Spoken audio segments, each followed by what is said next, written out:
Merci à vous d'être là, merci à vous qui m'avez invité. Je vais donc parler du cartulaire de l'abbaye Saint-Guédolé de Landévennec.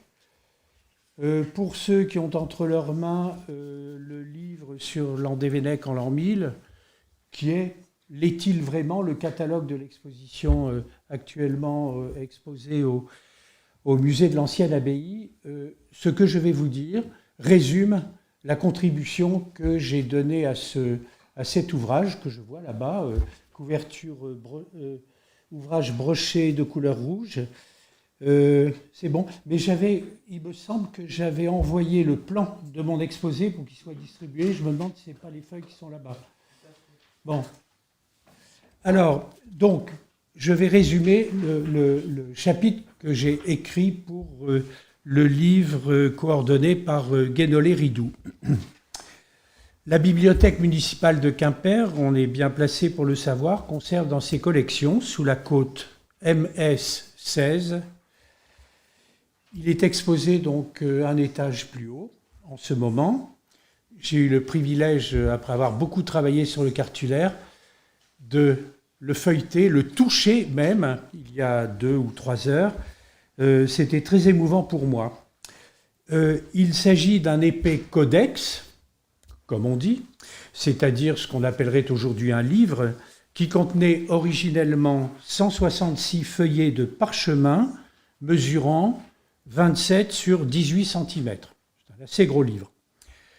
Je dis originellement, car 2 cahiers, Cyprien vient d'évoquer la confection des codices médiévaux, des cahiers, en réalité produits d'une feuille de parchemin qui est pliée en plusieurs fois, suivant donc la qualité même du parchemin. Je dis originellement car 2 cahiers de 8 feuillets chacun ont disparu au XVIIIe siècle. Cette lacune a pu être heureusement réparée par les éditeurs successifs du cartulaire qui ont recouru à des copies anciennes de la vie longue de Saint-Guédolé, car c'est elle, la vie longue de Saint-Guédolé, tout entière reproduite retranscrite dans le manuscrit original, qui a été amputée par la disparition de ces 2 feuillets. Heureusement, on dispose de plusieurs manuscrits de la vie longue de Saint-Guédolé, dont un de la Bibliothèque nationale, que les éditeurs ont pu utiliser pour combler le vide. Alors je vais commencer par décrire le cartulaire. La retranscription de la vie longue de Saint-Guédolé dans le manuscrit amène à poser la question de savoir si le cartulaire de Landévennec mérite bel et bien le nom de cartulaire. Pardon de répéter des truismes bien connus. Étymologiquement parlant, un cartulaire est un recueil de chartes, latin carta, pluriel cartae, souvent des titres de propriété ou de privilèges, normalement retranscrits d'après des actes originaux. Or, les chartes, le plus souvent, je parle du cartulaire de Landévennec, le plus souvent réduites à de brèves notices, les quelques chartes intégrées dans le cartulaire sont très rarement reproduites in extenso, le plus souvent on n'en sont donnés que de brefs résumés.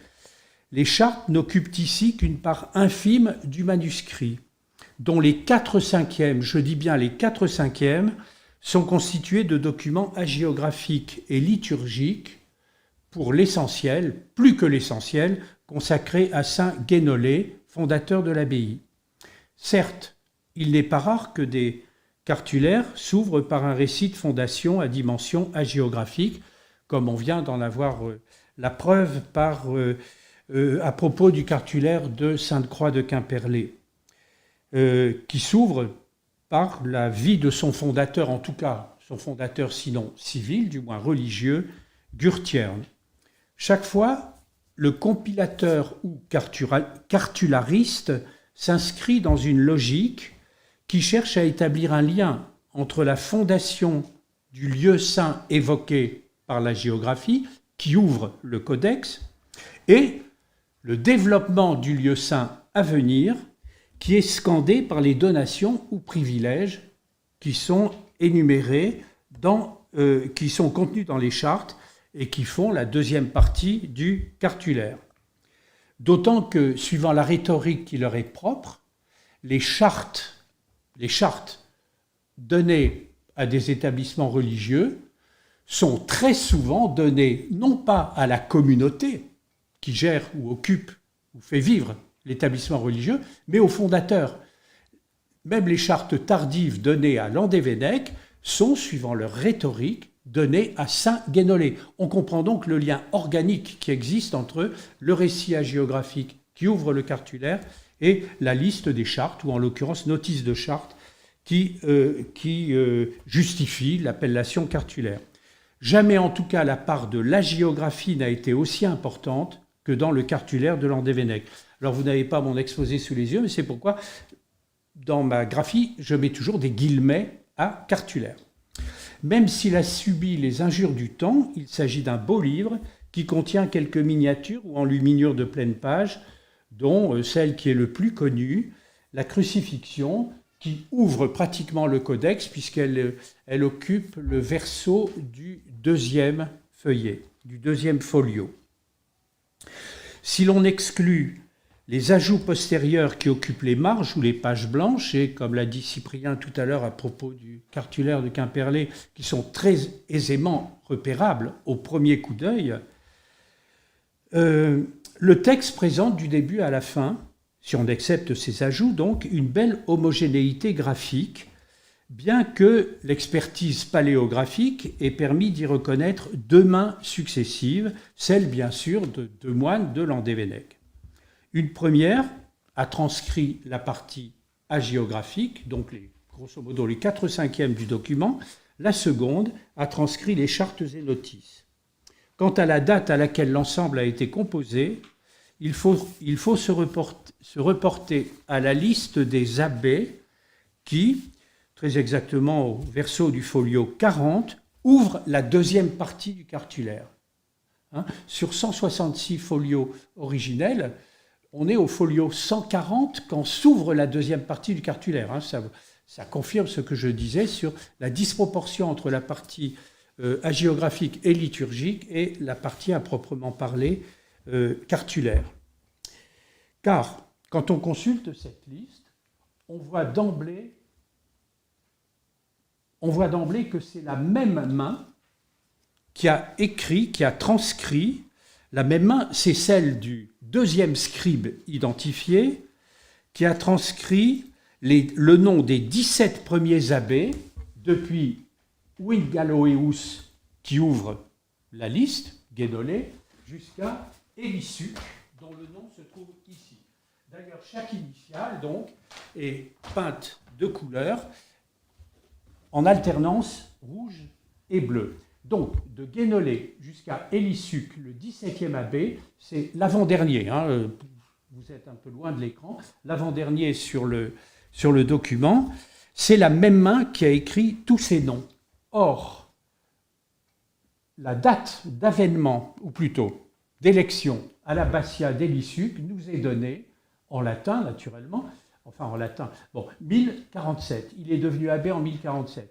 Dès l'abbé suivant, c'est une autre main qui a écrit, et on voit que sur la deuxième colonne, les noms ont été ajoutés à l'issue de chaque nouvelle élection. Donc, on peut en conclure que le gros œuvre du cartulaire a été écrit sous l'abbatiat d'Hélissuc, ou en tout cas achevé sous son abbatiat, c'est-à-dire à la louche, au milieu du XIe siècle. Je vais maintenant m'intéresser au contenu du cartulaire. Je regarde ma montre. Une deuxième partie consacrée à la première partie, donc hagiographique et liturgique du cartulaire, que j'ai intitulée « La gloire de Saint Guénolé ». C'est donc le nom de Guénolé qui domine la première partie, qui s'ouvre par sa vita et est suivie d'hymnes liturgiques composés à sa gloire. Si cette vita Winwaloei est appelée vie longue, c'est parce qu'il est fait allusion dès les premiers mots de sa préface à une vie brève antérieure qu'on attribue à un moine de Landévennec qui s'appelle Clément. Longue, la vie de Guénolé contenue dans le cartulaire l'est assurément, car elle occupe les 113, je répète, 166 feuillets au total, elle occupe, la vie de Saint Guénolé, les 113 premiers feuillets, lacunes comprises, soit plus des 2/3 du codex. L'auteur se présente d'emblée. Il s'agit de Gurdistène, un moine de Landévennec qui apparaît dans la liste des abbés puisqu'il a accédé à l'abbatiat dans les années 880. Il apparaît en sixième position sur la liste des abbés. Gurdistène, Gurdistine, il s'agit naturellement du même personnage. Il ne peut avoir écrit la vie longue de Guénolé qu'entre 850 et 880, en tout cas avant son accès à l'abbatiat. On le sait parce que dans la préface, alors si le cartulaire n'est pas, en général, n'est pas précédé d'une préface, la vie de Guénolé l'est. Et il se présente lui-même comme moine, monachus, et pas abbas. Donc c'est entre 850 et 880 que la vie longue de Guénolé a été rédigée. Conformément au genre hagiographique, son récit est empreint de merveilleux. Depuis la naissance du saint, il est le troisième fils, né en Bretagne armoricaine, d'un père présenté comme le cousin d'un roi de Domnonée. La Domnonée, c'est ainsi qu'on appelle la péninsule qui constitue l'extrême sud-ouest de la Grande-Bretagne, en particulier la Cornouaille britannique. Donc il est le fils d'un cousin du roi de Domnonée. Oui, je parle d'un récit empreint de merveilleux depuis la naissance du saint jusqu'à sa mort. Il est mort en célébrant la messe juste après avoir reçu l'Eucharistie, en d'autres sens, un viatique assuré naturellement pour le ciel. Ce n'est pas le lieu d'évoquer, je suis censé parler du cartulaire, donc ce n'est pas le lieu d'évoquer en détail la vie de Guénolé, telle qu'on l'y découvre. Mais on ne saurait passer sous silence le récit de l'arrivée de Guénolé et de ses compagnons à Landévennec. Là, je me fais plaisir, je vais vous dire. Alors oui, j'ai oublié tout à l'heure. Bon, j'ai focalisé donc sur le nom d'Hélissuc et la date de sa promotion à l'abbatiat. On ne saurait passer sous silence le récit de l'arrivée de Guénolé et de ses compagnons à Landévennec. Ils sont partis de l'archipel de Bréa, l'île Lavrée, l'une des îles qui constitue une espèce de couronne insulaire autour de l'île de Bréa, donc qui se trouve au large de Paimpol. Ils sont partis pour atterrir dans un îlot qui, dans la Vita, est appelé Topépigia et qu'on identifie avec l'actuel îlot de Tibidi. Là, vous reconnaissez la carte Michelin, naturellement. Pardonnez la trivialité de l'illustration. Bon, ils sont arrivés dans l'îlot de Tibidi, qui se trouve ici même. Dans la zone de confluence des estuaires de l'Aulne, d'une part, et de la rivière du Fou, d'autre part. C'est alors qu'ils se trouvaient à Tibidi qu'ils aperçurent 2000 à l'ouest un locus laetissimus, un lieu enchanteur, à 2000, vers l'ouest, qui se trouve situé au bord de l'Aulne, ça nous est dit dans le texte, l'Aulne qui est ici qualifiée c'est une formule que j'adore, mare flumineum.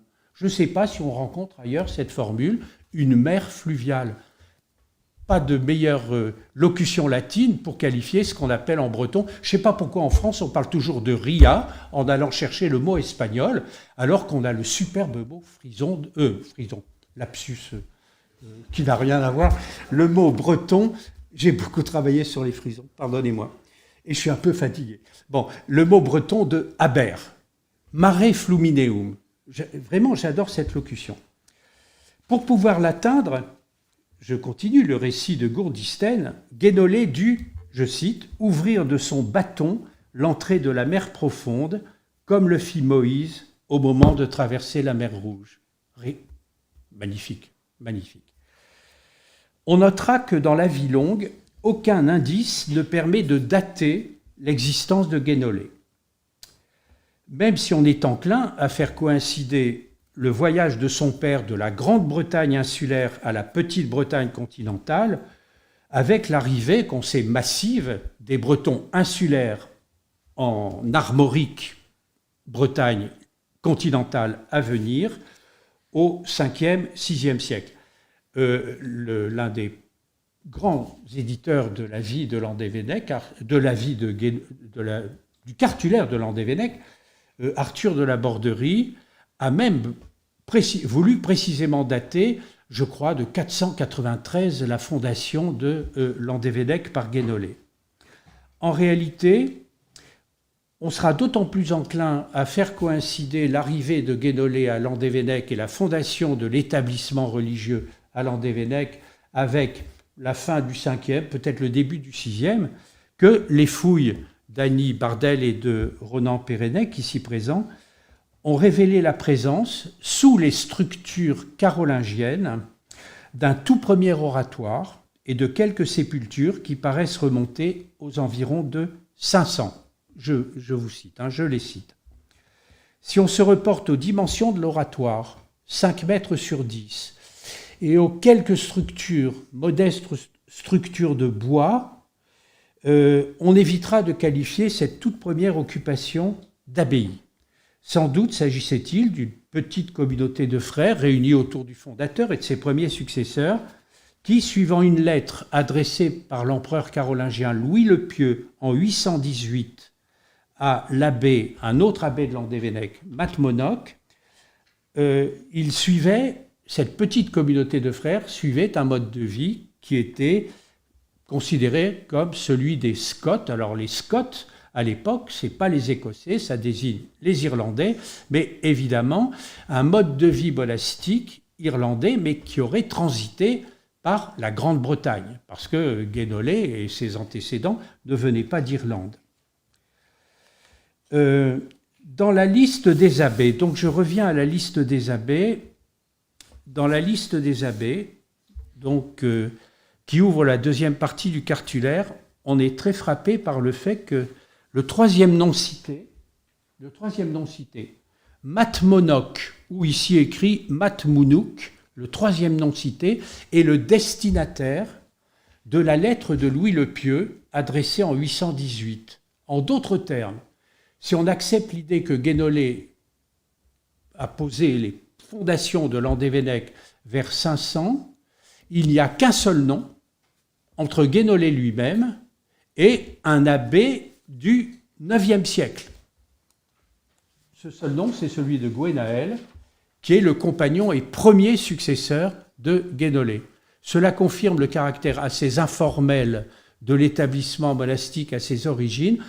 Le nom de tous les abbés, qui ne portaient sûrement pas d'ailleurs le titre abbatial, entre Gwenaël, premier successeur de Guénolé, et Matmonoc en 818, ils ont disparu dans les oubliettes de l'histoire. Alors ces choses étant dites, je voulais me pencher un peu sur quelques enseignements du cartulaire en exploitant le 5e du volume consacré aux chartes et notices. Alors très vite, je vais essayer de me détacher de mes notes. Il y a 23 sur une cinquantaine de chartes et notices. Il y en a 23 ce ne sont que des notices. Donc ce ne sont pas des actes originaux retranscrits, qui sont des donations toutes attribuées à quelqu'un que tous les Quimpérois connaissent bien. Quand ils lèvent les yeux vers le pignon central de la façade de la cathédrale, le roi Gradelon. Il y a je répète, 23 documents sur une cinquantaine. Donations attribuées au roi Gradelon. Je ne m'attarderai pas sur certaines incohérences. Il nous est dit dans l'une de ces notices que Gradelon a croisé Landévennec, a croisé Guénolé, ou plutôt que Guénolé a croisé Gradelon. Il nous est dit dans une autre de ces notices que Gradelon a reçu des envoyés de Charlemagne, s'il vous plaît. Donc des incohérences absolues qui confirment le caractère qu'on dit souvent légendaire, même s'il est vraisemblable qu'il y ait eu un Gradelon historique, de la figure du roi Gradelon. En tout cas, si l'ensemble de ces notices, de ces donations, sont attribuées au roi Gradelon, elles présentent une réelle homogénéité territoriale, puisqu'elle concerne essentiellement, on ne s'en étonnera pas, la basse vallée de l'Aulne et la presque totalité de la presqu'île de Crozon, plus l'île de Sein. J'y reviendrai pour le mot de la fin. Ces choses étant dites, deuxième étape, la fameuse lettre que Louis le Pieux a adressée à l'abbé Matmonoc, le troisième cité. Cette lettre ne figure pas dans la partie charte et notice de charte qui constitue le dernier cinquième du codex. Mais on la trouve intégralement reproduite dans la vie de saint Guénolé. Donc Gourdisthène ne se contente pas d'évoquer la biographie stricte du fondateur, il jette des perspectives vers le devenir de la communauté. Gourdisthène va succéder à Matmonoc, il va être le 4e abbé après Matmonoc. Or, ce qui nous est dit dans cette lettre, c'est que Louis le Pieux, qui est à ce moment-là en campagne militaire aux marges de l'Armorique, essaie d'intégrer par tous les canaux possibles l'Armorique, qu'on peut appeler désormais, on est au début du IXe siècle, qu'on appellera carrément Bretagne. Il est en train d'essayer de normaliser la Bretagne pour l'intégrer dans les modèles, qu'il s'agisse des modèles politiques ou des modèles religieux, qu'il cherche, après son père Charlemagne, à imposer à l'ensemble de son empire. Et dans la lettre qu'il adresse à l'abbé de Landévennec, il lui demande, c'est comme ça qu'on sait que les premiers usages pratiqués par la communauté étaient d'origine insulaire, il leur demande de renoncer à ces usages empruntés aux Scots, entre autres leur mode de tonsure, ce n'est pas le lieu d'en parler, pour adopter la règle de Saint-Benoît, qui est la seule qui doit être observée dans la Sainte Église romaine. Charlemagne et Louis le Pieux ont entrepris ce que j'ai appelé naguère une entreprise de normalisation de la société franque, qui était sortie de l'époque des migrations barbares, et avec, à partir de son héritage romain, une société qui était très disparate, on va dire. Ce que je veux retenir de cette lettre, c'est que l'abbé Matmonoc y est qualifié d'abbas et que sa communauté, l'établissement qu'il dirige, est qualifié de monastérium. Alors, par rapport au flottement institutionnel des origines, il est clair qu'au début du IXe siècle, on a bel et bien affaire à un monastère de rang abbatial. Les fouilles, là encore, confirment l'intégration de Landévennec dans un modèle, alors j'espère ne pas dire de bêtises, dans un modèle qu'on va dire d'architecture monastique dominant, qu'on appellera bénédictin, je crois qu'Arnaud a employé le mot tout à l'heure, bénédictin ou carolingien. Alors désormais, on a une grande église de pierre précédée d'un porche que les vues perspectives qui nous ont été montrées tout à l'heure a révélé, et un ensemble de bâtiments globalement réunis autour d'un claustrum de forme quadrangulaire. Alors, je voulais terminer, je suis beaucoup trop long, par quelques mots sur les heures et malheurs de l'histoire de Landévennec au Xe, XIe siècle, mais il en a été abondamment question dans les 3 exposés qui ont précédé. Attaque des Vikings sur Landévennec en 913, rien dans le cartulaire ne la mentionne explicitement, je dis bien explicitement, et il faut aller donc dans un manuscrit aujourd'hui conservé à Copenhague, un calendrier de Landévennec, aujourd'hui conservé à Copenhague, pour savoir que le monastère a été visité par les Vikings. On sait, conséquence presque immédiate, la carte de cette migration monastique nous en a été montrée tout à l'heure. On sait que les moines de Landévennec, après un itinéraire qui a donné lieu à pas mal de discussions, mais qu'importe, je n'ai pas le temps de m'étendre là-dessus, ont atterri à Montreuil-sur-Mer. Or, ce qui est très intéressant, c'est que Montreuil-sur-Mer, c'est pas loin de chez moi, c'est à l'embouchure de la Canche, une petite rivière picarde, aujourd'hui aux confins de la Somme et du Pas-de-Calais, une petite rivière picarde. C'est là que Montreuil-sur-Mer s'est développé, précisément au Xe siècle, fondation des comtes de Ponthieu, on est dans le Ponthieu historique, à proximité de ce qui était le principal port des communications entre la Gaule, en voie de devenir la Francie, et la Grande-Bretagne, qui s'appelait Quintovic. C'est intéressant pour notre propos. On peut se poser la question de savoir si les moines de Landévennec ne cherchaient pas, suivant ce long itinéraire continental, à gagner la Grande-Bretagne. Si c'était pour se mettre à l'abri des raids vikings, les Grands-Bretons en ont pris bien plus que les Continentaux, donc ce n'était pas un très bon calcul. Ce que l'on sait aussi, c'est que le comte de Ponthieu, qui s'appelle Elgo, a cherché à les y retenir, qu'ils y ont fondé une église Saint-Guénolé, qui a changé de nom par la suite, mais que le gros de la communauté est retourné à Landévennec vers le milieu du Xe siècle, encouragé dans ce sens par le duc de Bretagne, le duc des Bretons, comme on dit plutôt, Alain Barbetorte, qui leur a fait d'énormes donations. Il les a faites à Saint-Guénolé, suivant l'usage. D'énormes donations, presque toutes prélevées dans ce qui était le cœur de sa puissance territoriale, à savoir la région nantaise. Et en particulier, Alain Barbetorte a fait don aux moines de Landévennec de toute l'île de Bas. Alors on sait qu'il y a une île de Bas au large de Roscoff. Il y en a une autre plus vaste qui se trouve au large de Guérande, au sud de Guérande, là où se trouve immédiatement à l'ouest de la Baule, le Croisic, etc. Il leur a donné toute l'île de Bas. Ensuite, les donateurs principaux de l'abbaye, une fois que les moines sont bien réenracinés sur les bords de l'Aune, ce sont les comtes de Cornouailles, il en a été question tout à l'heure, qui ont pris le relais en multipliant les donations aux moines de Landévennec ou à Saint-Guénolé jusqu'au milieu du XIe siècle. Entre autres, par exemple, ce qui était encore un petit vide dans la presqu'île de Crozon qui n'appartenait pas encore à Saint-Guénolé et aux moines de Landévennec, Argol. Argol, où est aussi célébré le l'arc triomphal qui ouvre l'enclos paroissial d'Argol, qui est aussi sommé d'une statue équestre de Gradelon, comme sur la cathédrale de Quimper. Bon, et les comtes de Cornouailles ont fait de Landévennec leur mausolée dynastique.